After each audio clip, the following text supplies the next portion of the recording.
Aujourd'hui, chez beaucoup de jeunes, la réussite semble souvent associée à une chose, devenir riche. Sur les réseaux sociaux, on voit défiler des villas de luxe, des yachts, des voyages aux Maldives, et tout cela nous donne l'impression qu'avoir beaucoup d'argent garantirait automatiquement être heureux. Après tout, qui ne rêve pas de vivre sans se soucier de l'argent entouré de ses amis sur une plage paradisiaque?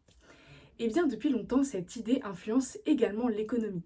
Plus un pays est riche, plus ses habitants sont censés être heureux.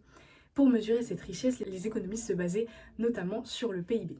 Pourtant, un paradoxe apparaît. La Finlande est souvent classée comme étant le pays le plus heureux du monde. Pourtant, il est loin d'être le plus riche. Alors l'argent fait-il vraiment le bonheur? Et surtout, peut-on réellement mesurer quelque chose d'aussi subjectif que le bonheur avec des outils économiques? Donc nous répondrons à cette question en nous demandant d'abord si la richesse peut-elle être vraiment considérée comme le symbole du bien-être, puis nous verrons les limites de l'argent dans la quête du bonheur, et enfin les nouvelles manières de mesurer le bien-être. L'économie a longtemps associé richesse et bonheur. Les chercheurs se basaient sur le PIB, qui est la mesure de la richesse produite, pour mesurer le bien-être. En effet, on se base sur une logique simple, plus un pays est riche, plus il est en capacité de financer des écoles, des infrastructures de santé, ainsi donc de générer des emplois et donc d'améliorer le confort de vie de ses habitants. C'est pourquoi les économistes ont souvent lié la croissance économique à l'amélioration du bien-être. Si l'on prend l'exemple d'un pays pauvre, il y a souvent moins d'accès aux soins, à l'éducation et les conditions de vie y sont plus difficiles. On peut donc conclure qu'un minimum de richesse améliore forcément la vie. Néanmoins, cette idée doit être nuancée car le bonheur ne se résume pas à l'argent. De nombreux autres facteurs entrent en compte, tels que les liens sociaux, l'environnement, le temps libre ou encore la santé mentale. L'exemple des États-Unis est particulièrement révélateur.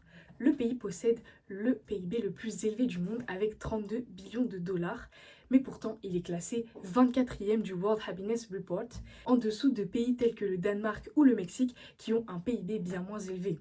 Cela s'explique notamment par plusieurs choses, notamment les fortes inégalités présentes aux États-Unis, la pression liée au travail, mais également la protection sociale beaucoup plus limitée.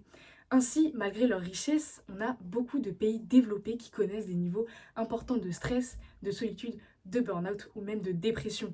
Cela montre donc que l'accumulation de richesses ne garantit pas forcément le bonheur. Mais alors, comment peut-on mesurer le bonheur? Eh bien, aujourd'hui, les économistes utilisent de nouveaux moyens pour le mesurer, le bien-être des populations. De nouveaux indicateurs prennent désormais en compte des critères tels que l'espérance de vie, les inégalités sociales, la santé mentale, la sécurité ou encore à la satisfaction des habitants concernant leur vie quotidienne, ce qui est évidemment essentiel.